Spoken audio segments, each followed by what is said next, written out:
Hello viewers, இன்னைக்கு நம்ம விஜய் டிவியோட யூடியூப் இன்கம் எவ்வளோன்னு பார்க்கலாமா மந்த்லி? வாங்க பார்க்கலாம். நேற்று தான் நம்ம சன் டிவியோடத பார்த்துருந்தோம். அதுலேயே மிரண்டு போகிற அளவுக்கு இன்கம் வந்துச்சு மாதம். இதுலேயும் பார்த்தீங்கன்னா ஆவரேஜாக சன் டிவியை விடவே அதிகமாக தான் வரும் போல். 500K 200K ஒரு நாளைக்கு பார்த்தீங்கன்னா ஆவரேஜாக 3.5 மில்லியன் வியூஸ் வருது விஜய் டிவியில். சன் டிவியில் 3 மில்லியன் வியூஸ் தான் வந்தது. ஏன்னா சீரியல் வந்து சன் டிவியை விடவே விஜய் டிவியில் விரும்பி பார்க்குறவங்க நிறைய பேர் இருக்காங்க.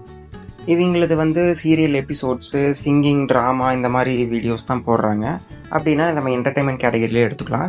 ரூ. 7லேருந்து ரூ. 74 வரைக்கும் தருவாங்க. நம்ம எல்லா வீடியோக்கும் போடுற மாதிரி ரூ. 37 ஆவரேஜாக எடுத்துக்கலாம். ஒரு நாளைக்கு 3.5 மில்லியன் வியூஸ் வருதுன்னா 30 நாளைக்கு கால்குலேட் பண்ணோம்னா 105 மில்லியன் வியூஸ் வருது. அப்படின்னா 1 மில்லியன் வியூனா 10 லட்சம் வியூன்னு அர்த்தம். அப்போ 10 லட்சம் வியூ இன்ட்டு 105 மில்லியன் வியூ போட்டால் 10,50,00,000 வியூ ஒரு மாதத்துக்கு போகுது. அது ரூ. 37 நம்ம கால்குலேட் பண்ணலாம். 1000 வியூஸ்க்கு ரூ. 37 போட்டோம்னா 38,85,000 ஒரு மாதத்துக்கு விஜய் டிவி ஏர்ன் பண்ணுறாங்க. அப்ராக்சிமேட்டாக தான் சொல்கிறேன். இதே வாரத்துக்கு கால்குலேட் பண்ணோம்னா 9,71,250 வருது அவங்களுக்கு இன்கம்.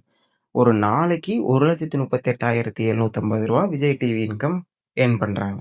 மறக்காமல் சப்ஸ்கிரைப் பண்ணி பெல் ஐக்கான் கிளிக் பண்ணி வச்சுக்கோங்க. அப்போ தான் நம்ம போடுற வீடியோஸ் எல்லாமே வரும். எல்லாரோட இன்கமையும் தெரிஞ்சுக்க முடியும். அடுத்து எந்த யூடியூப் சேனலோட இன்கமை பற்றி நீங்கள் தெரிஞ்சுக்கணும்னு மறக்காமல் கமெண்ட்டில் சொல்லுங்கள். நம்ம கண்டிப்பாக எல்லாரோட இன்கமையும் போடலாம்.